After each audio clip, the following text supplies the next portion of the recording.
God. So, and he sort of smirked at me. Then I used to occasionally see him at Morton's, very occasionally, though, because he was not a Morton's kind of guy. But I used to see him there very occasionally. And I did not know him well at all.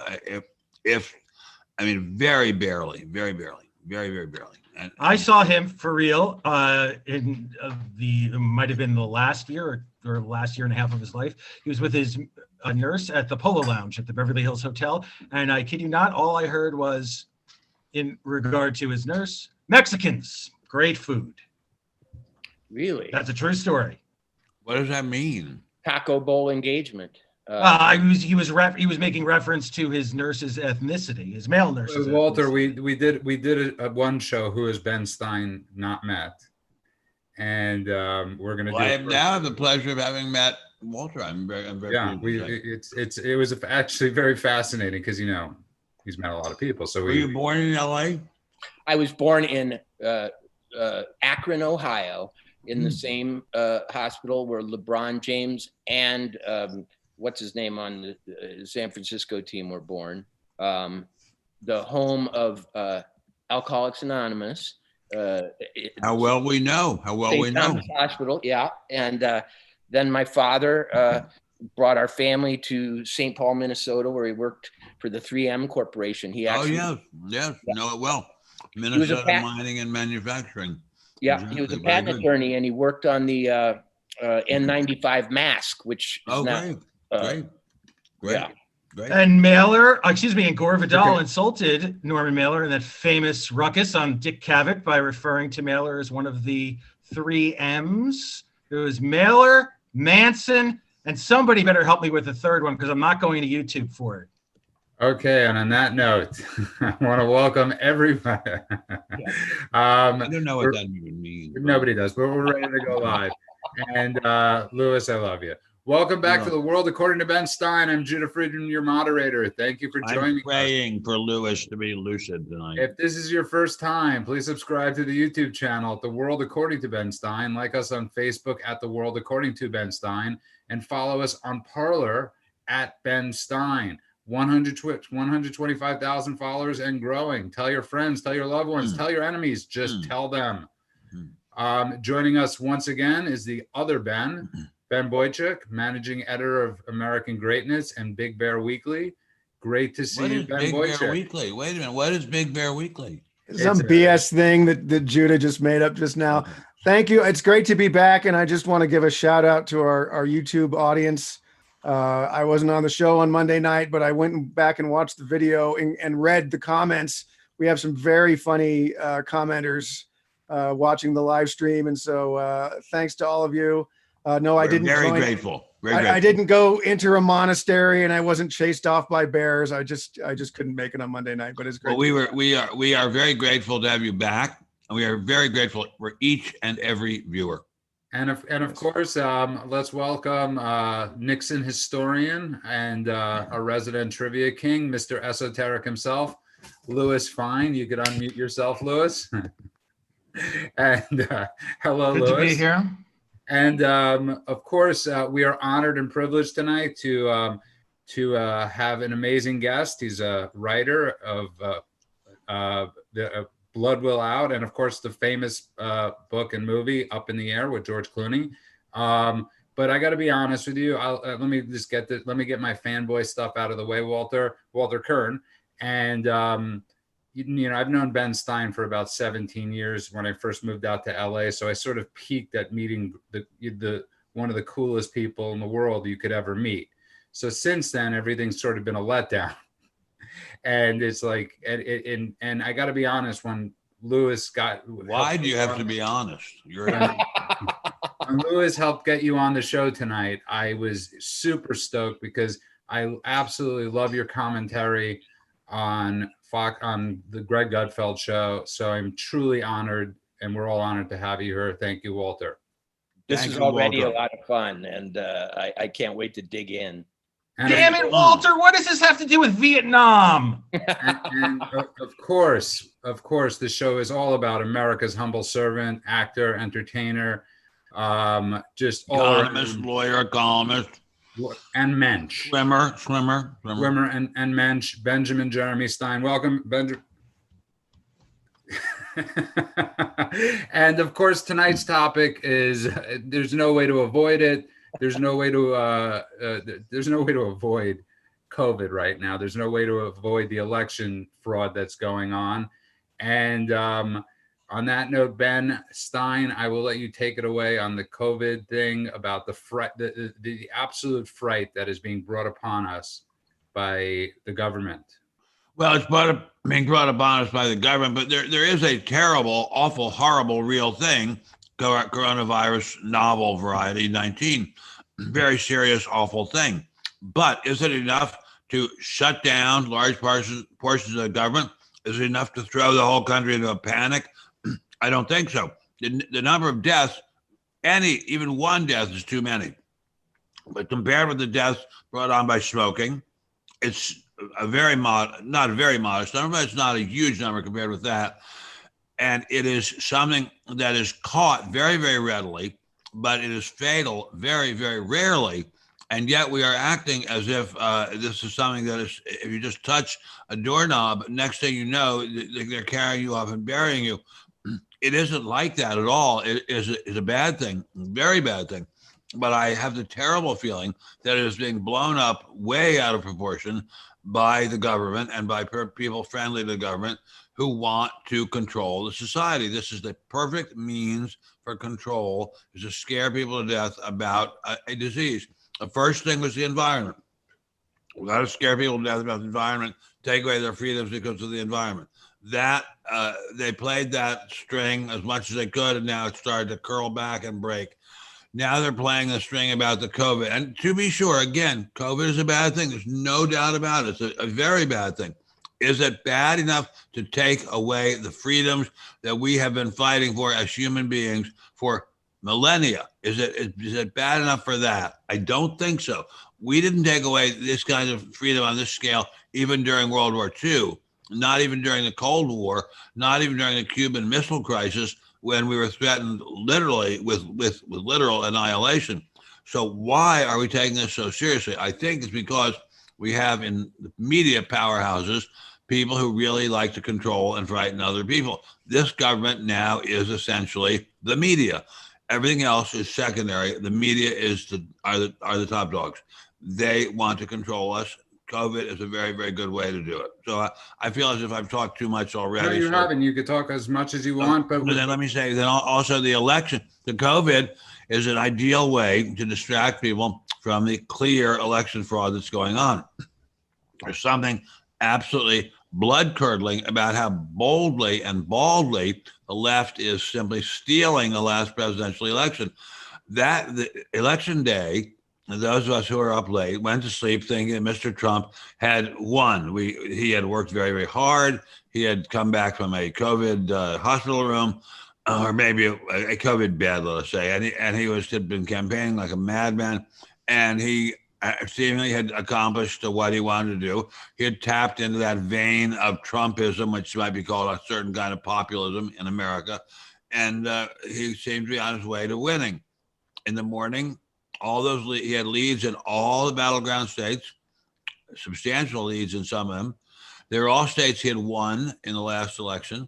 And then suddenly, by midday the next day, or mid-morning the next morning, those leads had vanished. Biden was ahead. And if you even questioned whether that was true or whether there's some kind of fraud going on, you are a criminal, you're a monster, you're a subversive, there's something seriously wrong with you. And even now, if you question it, you are considered to be mentally ill. And I'm sure that I will be considered mentally ill just for saying this. And maybe I am. I may well be mentally ill, but it's not over this.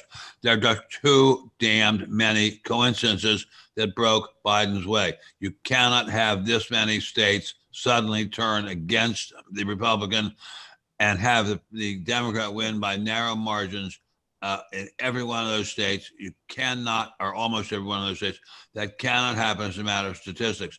I, your humble servant, can tell you, as a person who studies statistics a fair amount in college, and after college too, that there is just no way that once you've got a substantial trend going in several states, that suddenly turns around in the middle of the night. That just does not happen unless there's some tinkering with the ballot box. And there could be. Is it coming from China? I don't know. I don't know how these things work.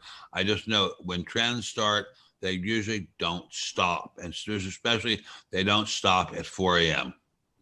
It's perfectly said. And I know Walter shares certain similar sentiments. So I will let Walter Kirn speak, please.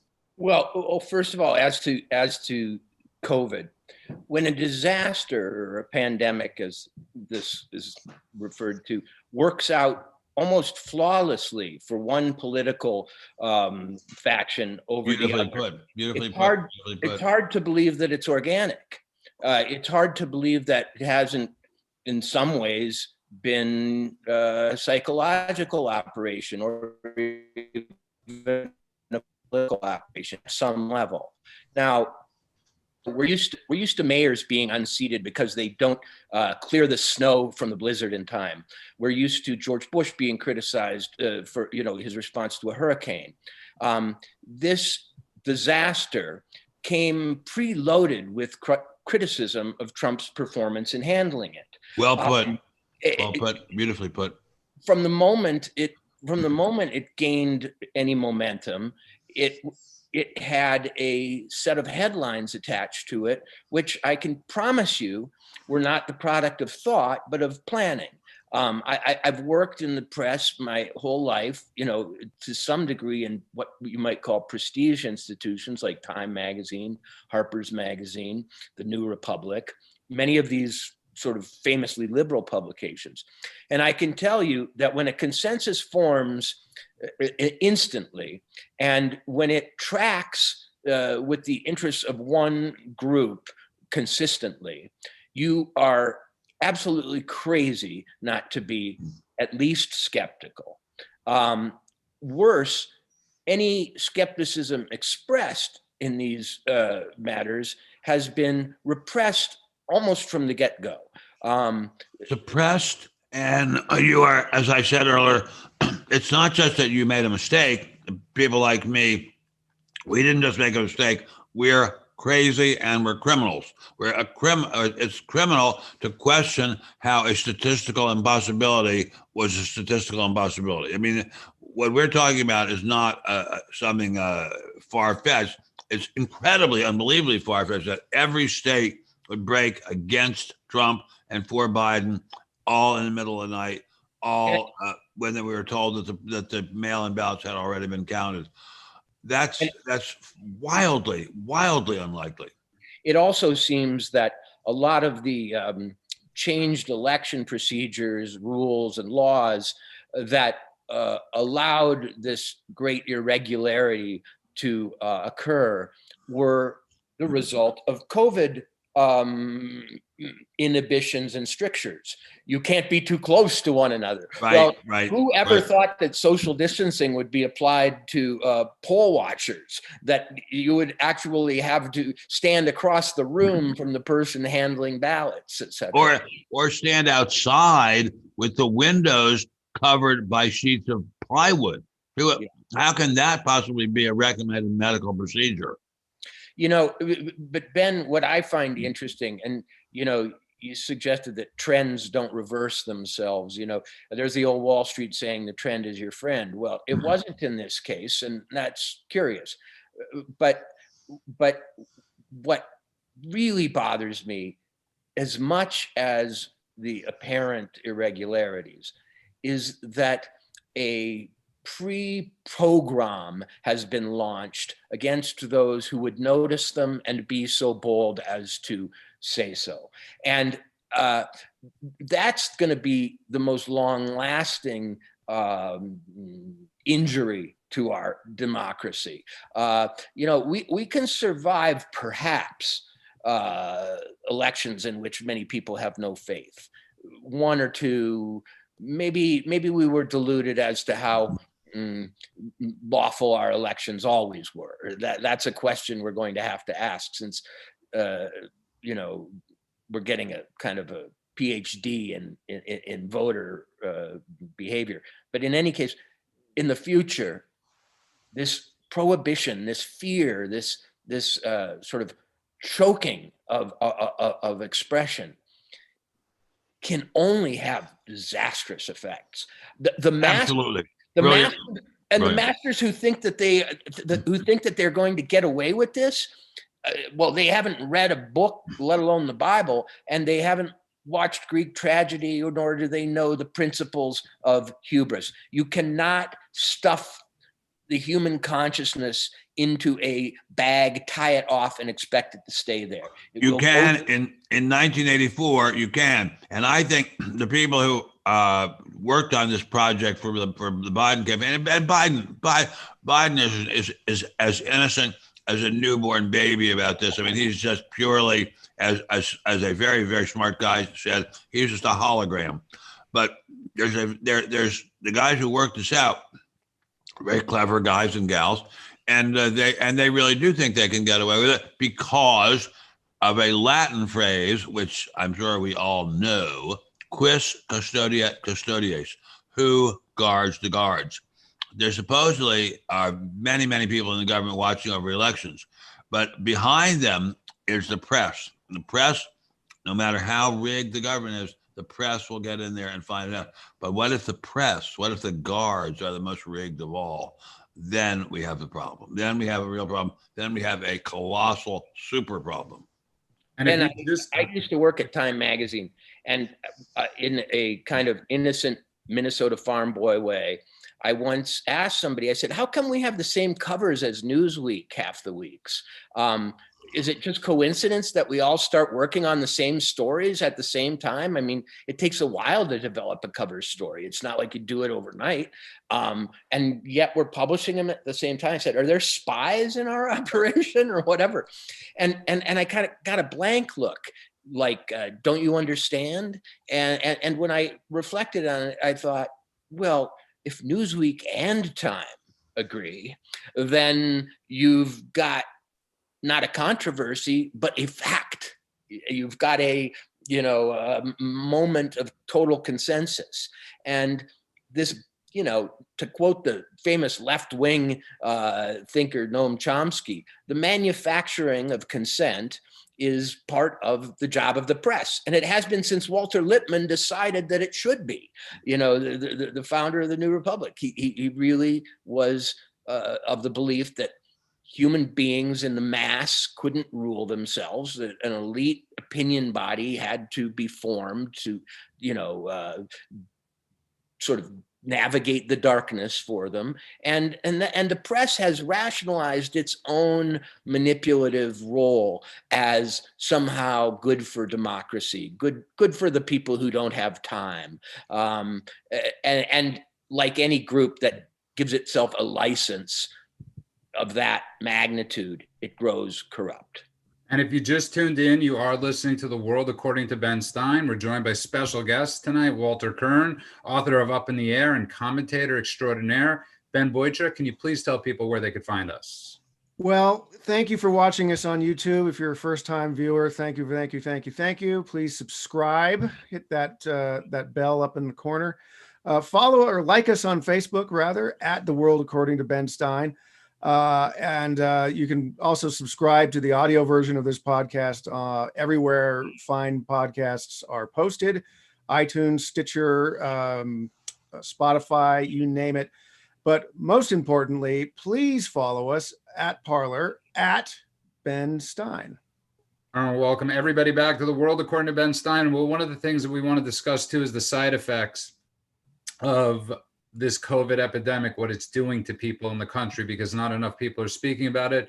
Ben Boychuk was humble enough to put together a devastating list of the side effects that are going on in the country right now. Oh, I'm dying to hear that. Please. Well, one of the things that, there was an interesting report that came out over the summer about the rise in prescription drugs, in particular antidepressants, anti-anxiety meds, sleep aids, and this particular report pointed out that in the month of February to March, leading up to March 15th, where the lockdowns really began, the number of prescriptions for all those anti-anxiety meds, antidepressants, and so forth jumped up 37%. And 75% of those prescriptions were first-time prescriptions. Wow. There's been, of course, an uptick in divorce filings. There's been an uptick in reports of child abuse. There's been an uptick in reports of overdoses. But I wanted to kind of mention something about, the draconian measures that Ben Stein, you mentioned, at the top of the show, and just to give people an idea of what's happening in California right now, because California is probably becoming one of the most strict states in the country. There are some other states where you have to quarantine for 2 weeks before you can do anything. Hawaii's like that, but California today announced brand new mask mandates today. What is that? Wait a second. I live in California. Yep. All of us except for Walter lives in California. I have close friends, very, very close friends watching us who live in California. Please tell me what these restrictions are, because I don't know what they are, and I do not want to be thrown in jail. Well, this is, as of today, Ben, masks must be worn outside at all times. Masks must be worn if you are riding in a car with someone not in your household. Masks must be put on when a waiter or waitress approaches your outdoor table at a restaurant. No, that cannot be. That cannot be. Indeed it is. I got this straight from the state website, covid19.ca.gov. Except if you're Gavin Newsom. And masks must be worn indoors if other households are present in the same room. What does that mean, Ben Boychuk, if other households are present? That means, for example, if Walter comes over. If Walter comes over, Walter and his wife come over for wives. He was raised Mormon. Very good. And I wanted to mention something, Ben, too, because you expressed profound skepticism the other day about the fine situation. Can you be fined? You told me, you said that you can be fined $500 for walking. I beg your pardon, Judah. Or you can be fined $500 for just walking down the sidewalk by yourself without a mask. And I said I thought that was impossible. Well, it's not only is it possible, it's certainly true. The good news is the $500 fine is on your third or subsequent offense. The first offense is a $100 fine. Second offense is $200 fine. In the city of West Hollywood, the fine is $300 for the first offense. So you're getting off cheap in Beverly Hills. But and by the way, that comes, the fine schedule comes directly from the city of Beverly Hills. I've also, every city has a different way of handling this. City of Claremont, which is kind of close to where I live in the Inland Empire, they have a $500 fine. And they're very serious about enforcing it.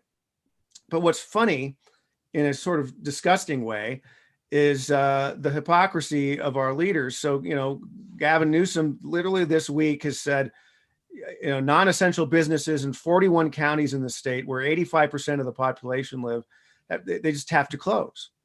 And what is a non-essential business in this case? Gyms.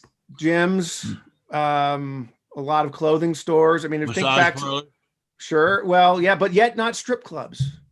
Right. San Diego County. I'm not kidding. San Diego County, a judge approved that you could go to a strip joint, they could be open, but not churches.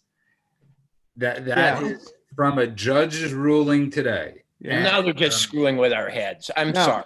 Well, here's the thing, and I don't know if you fellas take blood pressure medication like I do. But here's what is the most outrageous part of all this. Governor Gavin Newsom has been hectoring the people of California since March about the necessity of doing all of these things and sacrificing this and that and wearing masks and forcing businesses to close and putting many of these businesses out of business. But that guy last week went to the French Laundry in Yountville, which is a very famous, very expensive restaurant, for a dinner party that he attended. It was November 6th, so it was a little over a week ago. Nobody was wearing masks. They weren't sitting outside. They weren't social distancing. And incidentally, he was hobnobbing with lobbyists from the California Medical Association. And so Newsom has been falling all over himself to apologize for what he's called a bad mistake. Meantime, Democratic state legislators from this state are in Maui this week. Wowie. And Republicans. Republicans. Some Republicans are there too. But they're at a conference in Maui this week. You're supposed to quarantine for 2 weeks when you go to Maui to the state of Hawaii.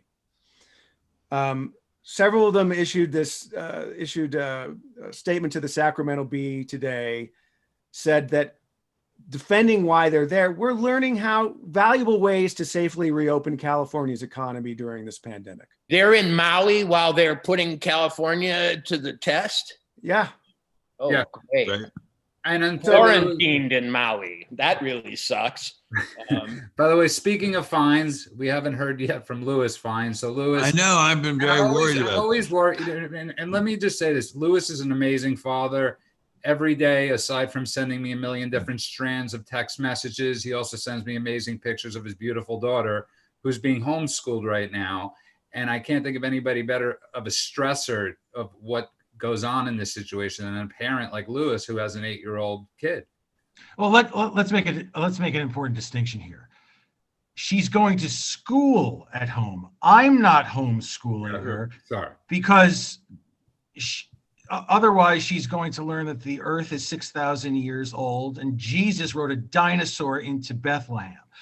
So I want to speak to something about herd immunity, which is improbable, versus herd mentality, which we are dealing with in the here and now.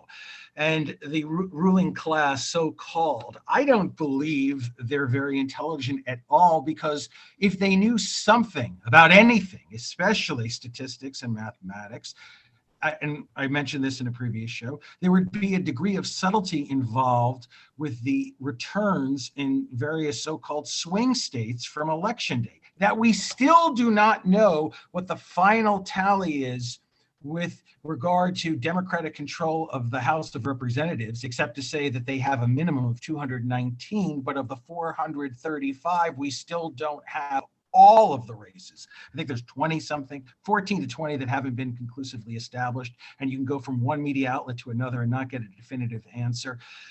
Is that when you have people that think they know something, allegedly perpetrating something, as opposed to knowing what they should know with regard to math and statistics, you would have a degree of so-called buy-in and acceptance. When it's this flagrant and it's this obvious, because the people responsible don't know math, despite the fact that they consider themselves statisticians, doctors, epidemiologists, constitutional experts, you name it, that the hard work of reporting, and it is hard work, is not being done. So obvious questions about what are the rules state to state with counting of ballots? How does it work in California versus Nevada versus Arizona versus Georgia? We don't know these things because the media does not report on these things, because it takes time, it takes intelligence, and it takes sources. Louis, it doesn't just take those things, all of which have grown rarer and rarer. It requires the assumption that the election is not completely decided and Joe Biden isn't all but president.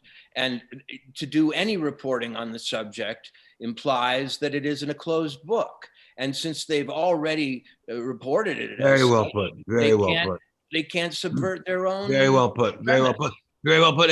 And yet we know that as a matter of statistical laws of statistics, he cannot have won, at least with the data we have on hand at present. There may be additional data which shows that he did win, but with the data we have on hand at present, it just does not show that he's won.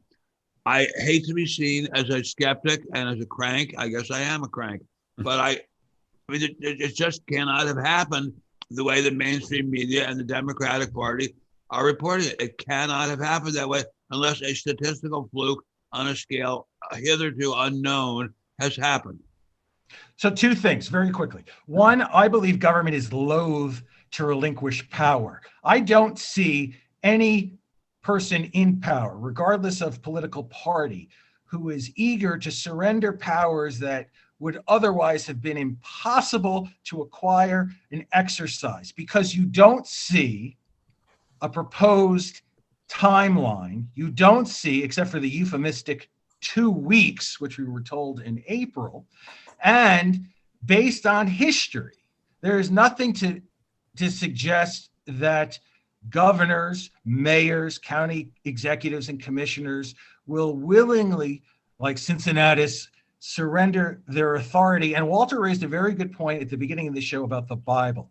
I have said to audiences small and smaller that the best psychology textbook ever written is the Bible. You can be a stone cold atheist, and you should still read it for 2 reasons. One, if you want to have any degree of conversational skill, never mind fluency in culture and literature and poetry, you should read the Bible, the King James Version, which is not the original version.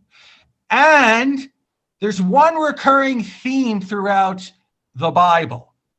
Man is stubborn, proud, avaricious, greedy, violent, and despite the warnings from God, don't do this. If you do this, I'll be very angry. If you do it again, I'm going to be very, very angry. And man does it again and again. It's the recurring motif. You do not have to be a believer to ask this question. I raise it every year on Good Friday, and sometimes at my own expense when people direct their wrath at me when I say, the people who believed him most, who walked with him, who saw him perform miracles. He resurrected the dead with Lazarus.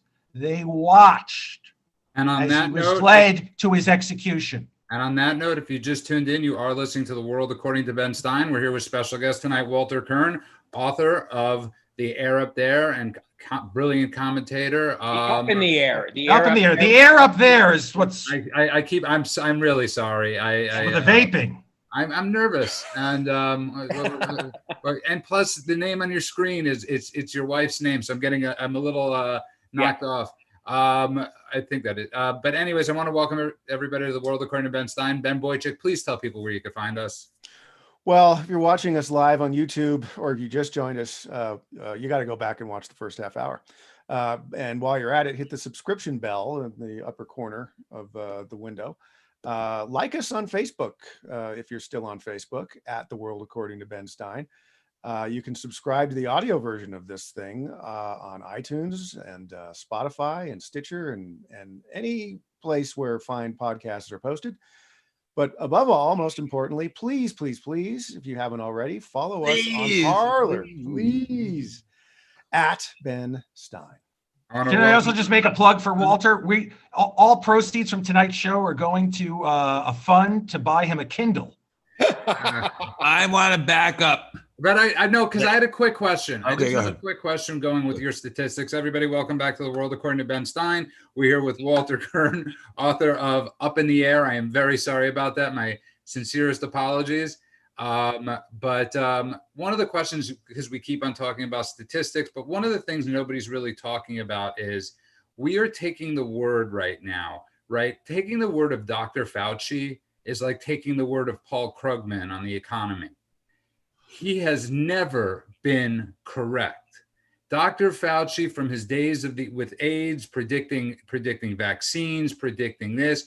Why are we taking who's taking their advice from Dr. Doom? I don't understand it. For the life of me, I can't understand why we're trusting this man who's really always been wrong. Good question. I don't know the answer, except if you trust his word, then you go against Mr. Trump. You go for Mr. Biden. I mean, you go. There's a sort of theme here that if you trust Dr. Fauci, you come to the conclusion that Trump is a big fat liar.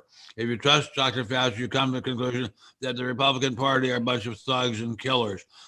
If you trust the fake statistics put out on the front page of the New York Times every single day, then Biden is a great guy, wonderful guy, is a savior.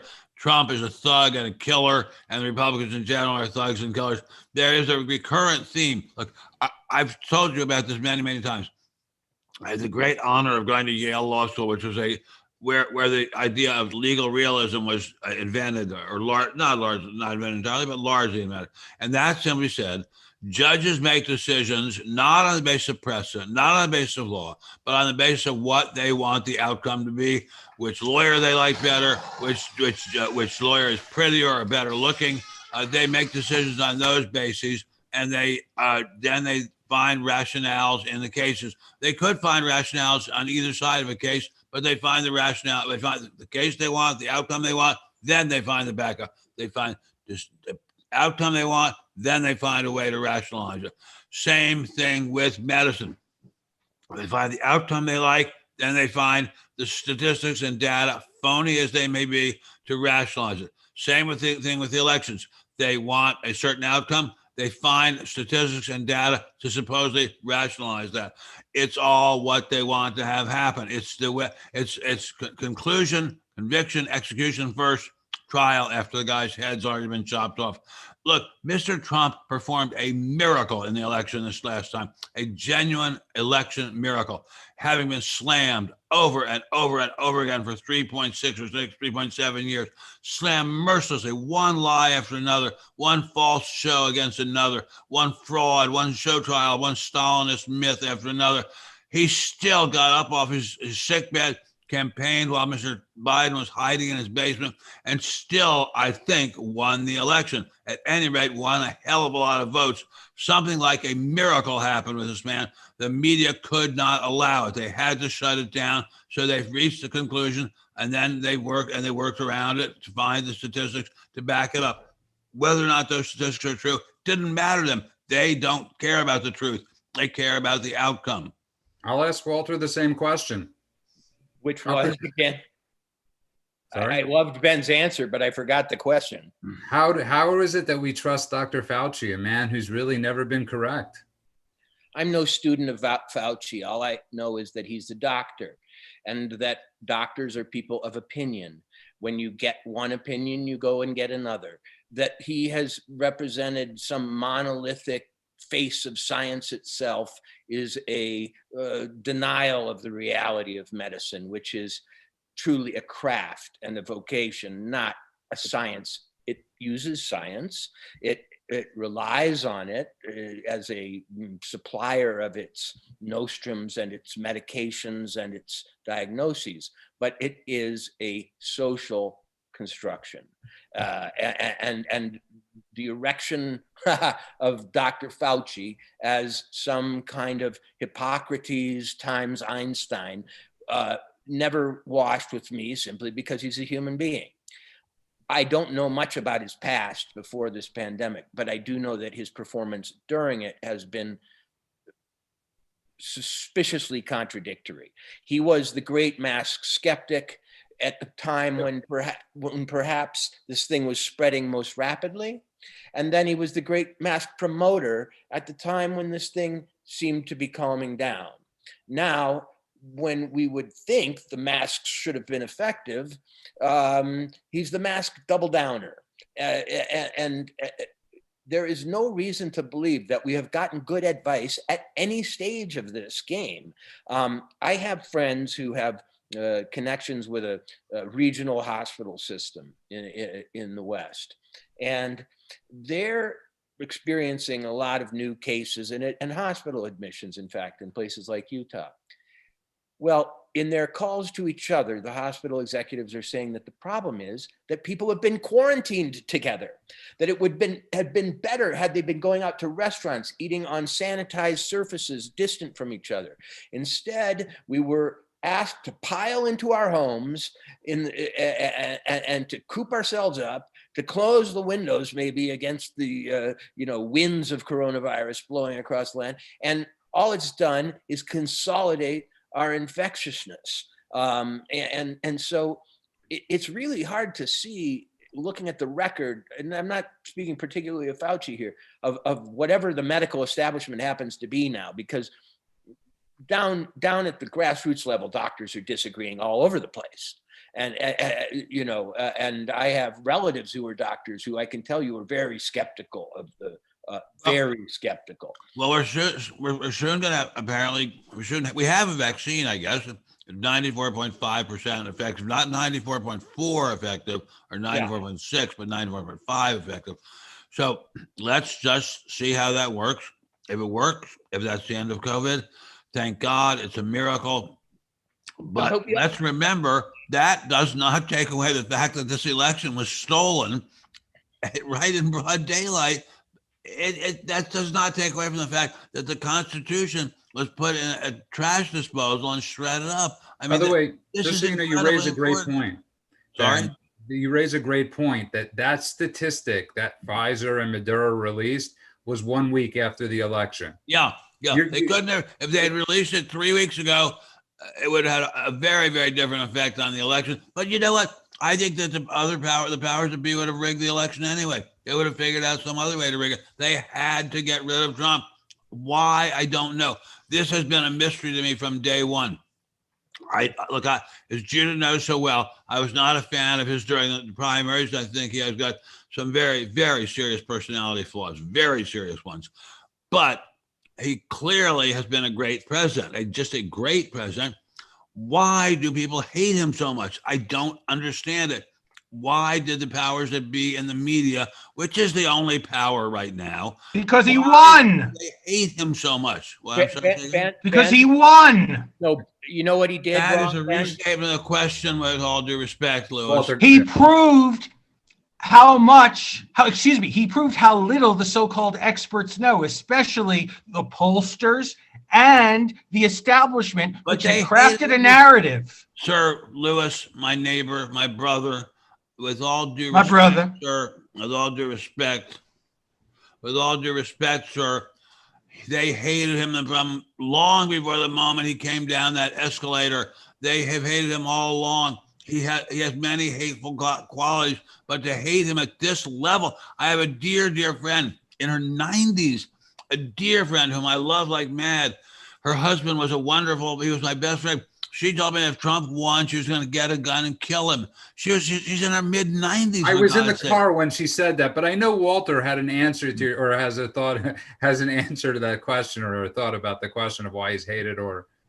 Yeah, I have a very specific answer, and at the risk of coming off as some sort of covert Marxist or Noam Chomsky figure, he took a vastly different approach to foreign affairs and to military intervention.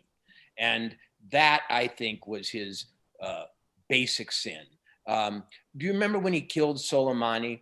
Soleimani was the chief pot stirrer of the Middle East. You know, he kept everybody at each other's throats, scared. He made it a great market for American arms. We had, as soon as he died, we've had nothing but peace, coming down the line.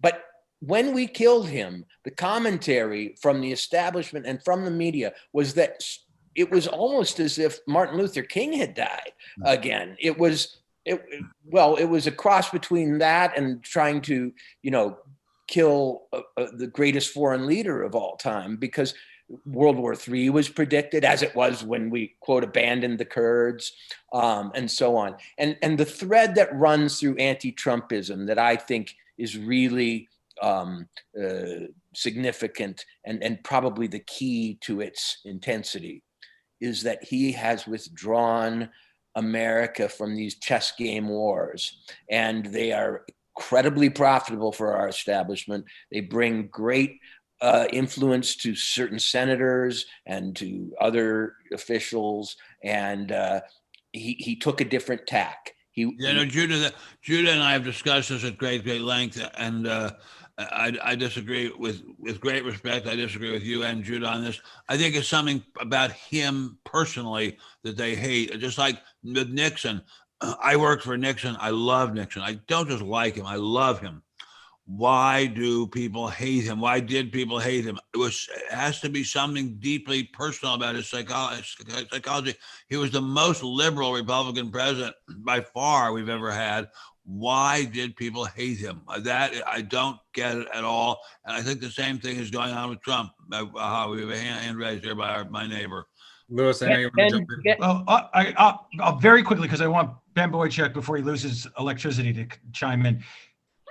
I agree with Walter to the extent that no new wars were started and or expanded, but the attempt to withdraw 1,000 troops from Syria led General Mattis, and I hope one day the story is written and the book is published, in which, if you want to talk about fascism, and if you want to take that word seriously, this man had the gall to say in print that he went to the National Cathedral to make a prayer prior to, for all intents and purposes, attempting to overthrow the president. Why? Because the president would not commit troops to Syria, a war that we could not win because Russian troops were and continue to be on Syrian soil. So unless we want to go to war with Russia because of a red line that President Obama, a man who is supposed to be very wise in his use of words,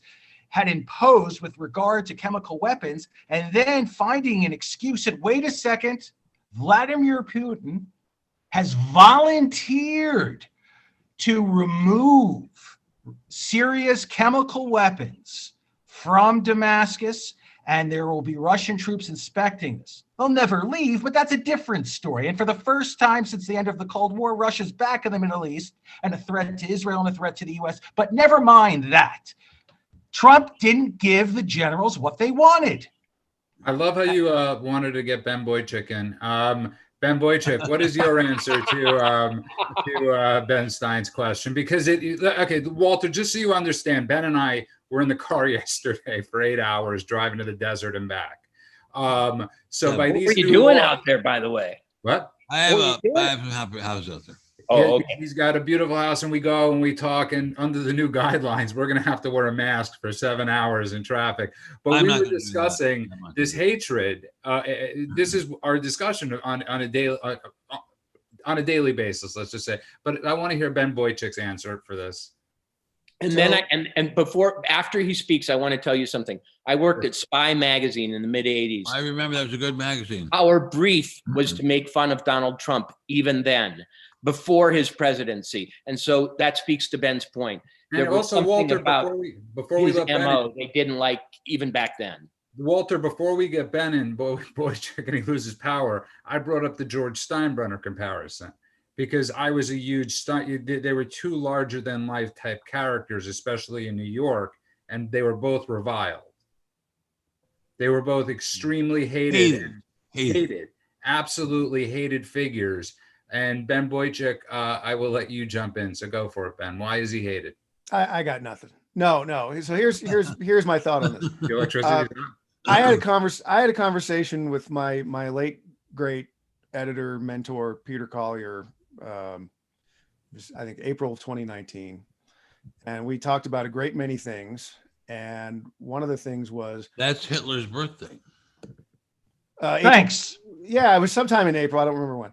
And I asked him, because he had a number of old friends who were just very serious, hardcore, never Trump guys, just absolutely just implacable.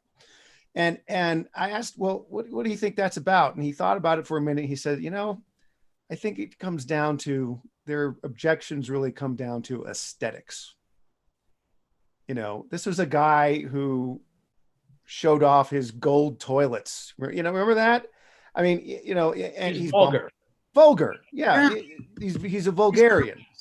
And he he's got that Queen's accent, and he's just not somebody you could imagine, as the leader of the free world. And he's unseemly and he's uncouth and he's not much of a gentleman, and he makes fun of people, and it's not very nice. And shouldn't we be better than that? And that's really what and this really speaks to the problem with the Never Trump faction on the Republican side of things, not just the anti-Trump Democrats, but the never Trump Republicans betrayed a lack of understanding of what politics really is. But I agree. You're 100% right. But as smart a person as I know was a fellow speechwriter for Mr. Nixon, as smart as they make him, absolute genius. I mean, just stone genius. And I was talking to him just a couple of days ago, and he expressed relief that Trump, he thought, and it was going to be leaving office, because he said he was an embarrassment. Now he said that the Democrats love somebody to be embarrassed about. But I think it's deeper. It's even deeper than that. There's to be embarrassed, that leads to a certain level of dislike. But to be hated to the point that people, a 95-year-old woman wants to kill you, that's got to be deeper than aesthetics. At least I think it is. I could be told. Obviously, I'm not getting it. There's something very deep. And I've been going to a psychiatrist regularly since 1966. It's a long, long time. A lot of money going forever. They agree. It's something very deep. It's so deep, even they, psychoanalytically trained, cannot get and figure out what it is. One of them came close to saying that he was a dominant mother figure, but just a weak but dominant mother figure. Now, why he would be a mother figure, I'm not quite sure, but something's going on here. If you take a Freudian approach to this, not everyone does. I do. Something deep is going on. Something deep and mysterious is going on. And here's the thing. I've realized two things of driving with Ben Stein. There's two things we'll never figure out. Why does Trump hated so much, and why Jews consistently vote Democrat? That is the he got the largest percentage of the Jewish vote in 40 years. I agree. Why didn't he get even more of it? He's been the best. There are two incredibly great friends to Israel in the history of the United States since Israel was founded. Nixon, the best friend the Jews have ever had in the history of the world. The very best friend the Jews have ever had. And yet so many of them hated him and turned against him. Why? I'll tell you why. To quote a former resident of Washington Heights, New York, Mr. President, there are Jews, and then there are Jews. I don't get it. You lost us. Kissinger, there are Jews, and then there are Jews. But Walter, what are your thoughts on that one too? Because you're obviously, as somebody, as an outsider, I want to say looking in. You know, Ben and I struggle. He means goy. On the Jewish issue? Yeah, on the Jewish thing, because it's something that we baffle, that we just can't grasp, and that we can't understand, and it upsets us greatly. First of all, let's lay our cards on the table. I grew up in a Jewish-free zone of rural Minnesota. When I got to Princeton University and I met these much talked about Jewish people, I realized that they were my people. They were all funnier, earthier, warmer, and seemed to somehow be more connected to life than the rather drab Scandinavians of my youth. So I like to count myself as Jewish by affiliation, but that's my only qualification to weigh in on this. But as an observer, and obviously an extremely intelligent and extremely articulate and even poetic one, what is making the Jews not vote Republican? Trump recognized Jerusalem as Israel's capital, and he has allowed Israel to have diplomatic relations throughout the region. Nixon literally saved Israel's life. Literally went Lewis is going to know the exact number. I'm going to tell you. DEFCON 2, DEFCON 3, whatever it was, to save Israel. DEFCON 2 to save Israel. Nobody, DEFCON 3, no one has ever done anything like that in the whole history of Judaism. Why didn't the Jews, all 100% of them, vote for him? Because it's not a monolith. There are religious Jews, and then there are so-called cultural Jews who, by the way, if you call yourself a cultural Jew and were to go to Israel and meet a Yemenite Jew and say you're a cultural Jew, a Yemenite Jew would have no idea what you're talking about, because presumably that means, I don't know, Woody Allen, bagels, bathing in money like Ben Stein, drinking the blood of Gentile babies. Okay, I know. But hold on, Louis, for a second. I know Walter. Here's my wanted to come answer. back. Here's Yeah. my answer. Now that you guys have given me plenty of time to think about it. My friends, my Jewish friends, who tend to be friends because of the places I've been educated and worked, they're rather affluent in many cases, and they've come through the prestige institutions of the country, are by no means friends of or outward friends of Israel. They're rather embarrassed by Israel, many of them, because they see it as a kind of primal Judaism from which they have evolved, or a place for that. Number two, they tend to be people who identified very strongly back from before Nixon with the civil rights movement. And I think in some ways they are intellectual captives of a notion that the Democrats are the true party of civil rights, when that remains in question to me. I've always been embarrassed because I'm flatly pro-Israel. I simply am. We all are on this panel. And yet to declare that my friends who are Jewish get so agreement and much argument.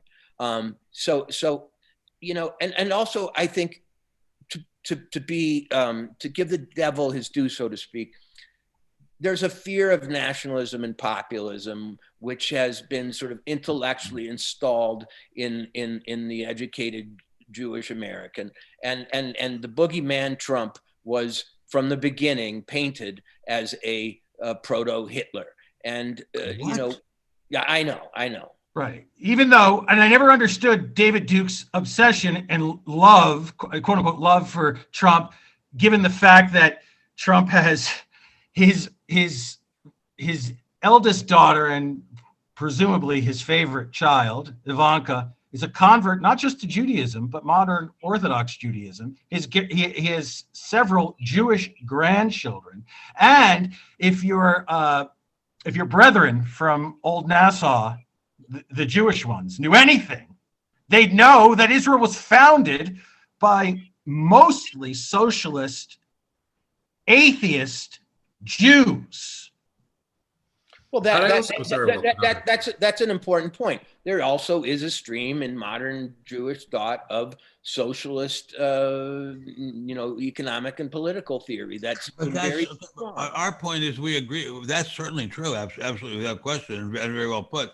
But those people are crazy. I mean, the socialists, the Stalinists, the communists, they don't protect Israel. They don't protect the Jews. Nixon protected the Jews. Nixon, the Republican who called Jews terrible names on the tapes, he protected Israel, not the Stalinists, not the Marxists. Nixon.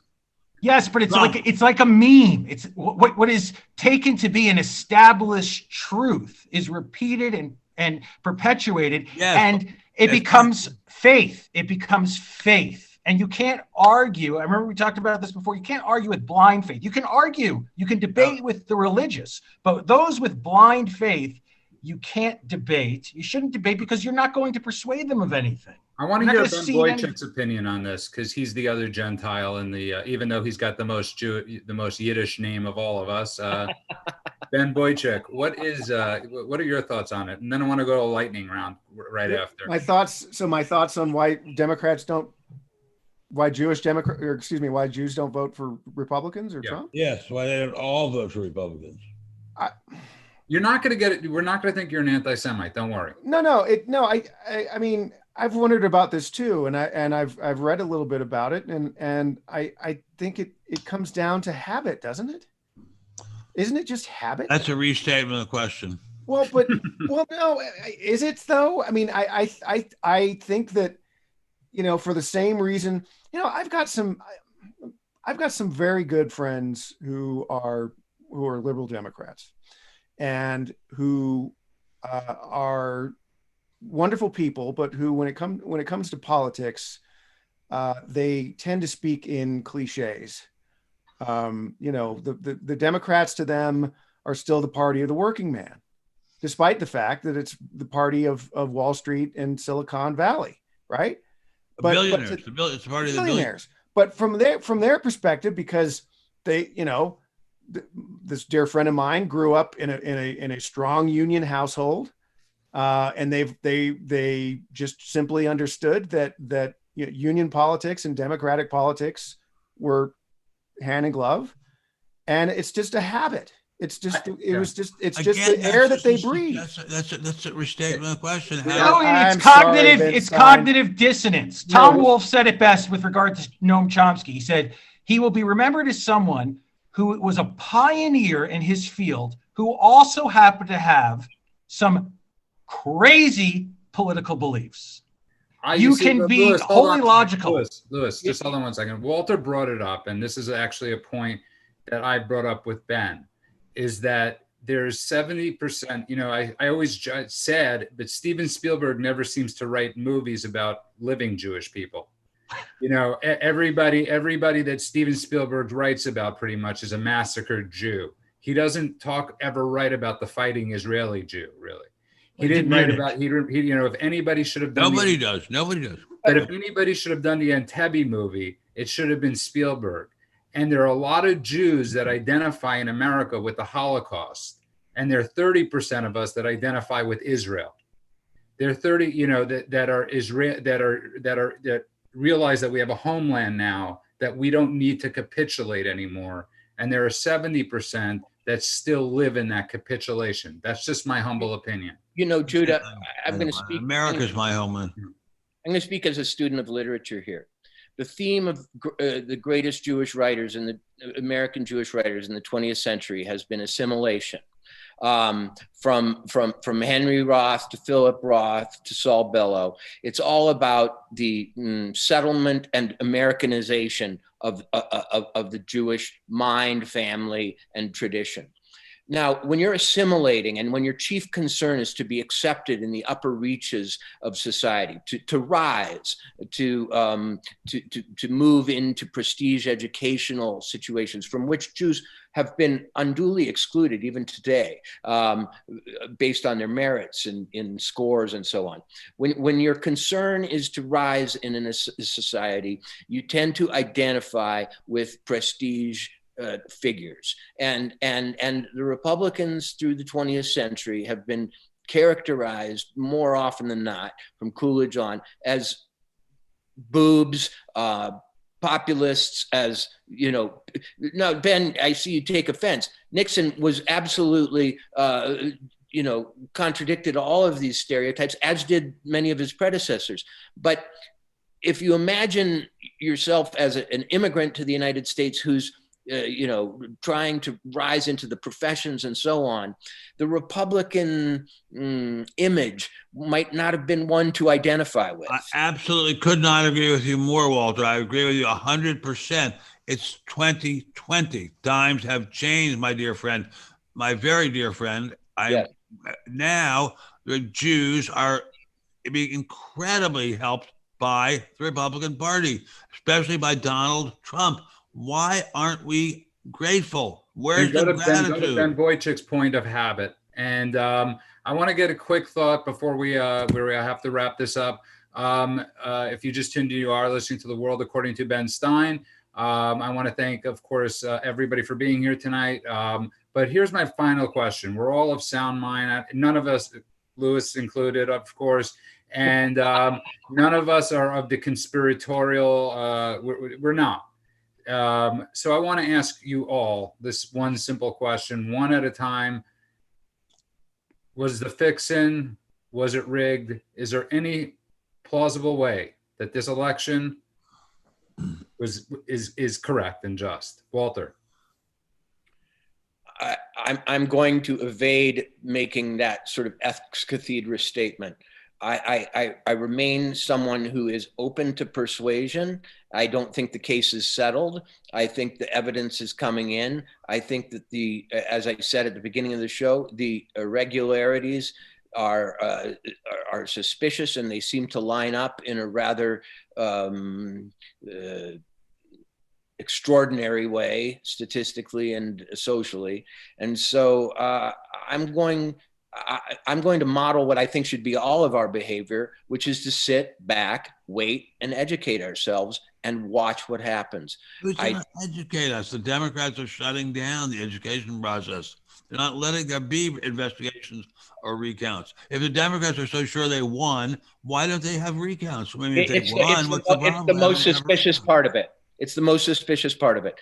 Wanting to rush the sale. This whole thing reminds me of when you buy a car and you haven't even written the check yet. You just expressed interest. And they're like, go get in the car, drive it home. We'll get the check tomorrow. Better than that. This is a today business. What would it take to make you walk out of the showroom with the drive out of the showroom with the car? What would it take? I'm sorry, Louis. I want to hear what you have to say. And please don't. I was going to say, somebody wrote a really good column about what you were speaking to. Here's what this requires. A belief in an institution manned by people who in the past would deliver your sharper image catalog with coffee ring stains on it and directions written inside to supervise the collection of and secure ballots, votes for president and other offices across this land, that of all the institutions in this country, the one we should trust the most, which has a record of credibility, is the post office. That alone is enough for a producer to say, get out. That alone, there's so many things. There's nothing, there's absolutely nothing at all that does not demand a recount. Every bit of this demands a recount in the swing states and the battleground states. Everything demands a recount. As I posted last week, Walter, I posted this on Parler. For the president for 4 years has been given a Democrat colonoscopy. For 4 years, he's been investigated on they can't allow 5 weeks of an investigation into an election. That sort of, for me, says a lot. Ben Boychuk, I'll let you respond. Yeah, I want to echo that precisely, because we have heard for the better part of 4 years, Russia, and you have to believe that Russia had a hand in stealing the election, hacking the election of 2016, and that all came to nothing. And now the same people who peddled that line for the past 4 years are saying, nothing to see here, man. And that's all the time we have for this episode of The World According to Ben Stein. Honest to God, I could sit here for another 3 hours and listen to you guys speak. I mean that. I will say this like a first date, Walter. You're not supposed to ask somebody back right away, and you have to wait the 3-day rule. I'm not going to wait. You're welcome back, Walter, anytime. And I really want to thank you. I'm sorry for messing up the name of your book. It's called Up in the Air. I just love, and I would really want to thank you. And I appreciate your commentary that's constantly on the Greg Gutfeld Show. And I'm super thankful for Louis for bringing you on. I want to tell people where they could find us. They could find us at The World According to Ben Stein on YouTube, Facebook. Where else, Ben? iTunes, Stitcher, pretty much everywhere. Any place fine podcasts are posted, yes. And if I'm not mistaken, Walter, you are on Parler. You just aren't as active. I've got a pied-à-terre on Unoccupied on Parler, which I'm going to occupy when they push me out of more mainstream places. Okay, and I just want to thank you again, Louis. People could find you at Fine on Parler and read Cedar Sinai under a 5150. That's a given. And I want to thank everybody out there for listening. Remember to follow us again on The World According to Ben Stein. Subscribe. Hit the bell, right, Ben? Hit the bell. Hit the bell. And Ben does an amazing job on Facebook. And of course, Walter Kirn, thank you again. But of course, I want to thank America's humble servant, one of the finest teachers of a generation, Benjamin Jeremy Stein. We salute you, and we salute everybody that's listened tonight. So you can follow me in many different places, and I will tell you with all due respect, this has really been so much fun. It's just great. It's absolutely great. Really, really, really great. Really, really great. I just want to thank everybody.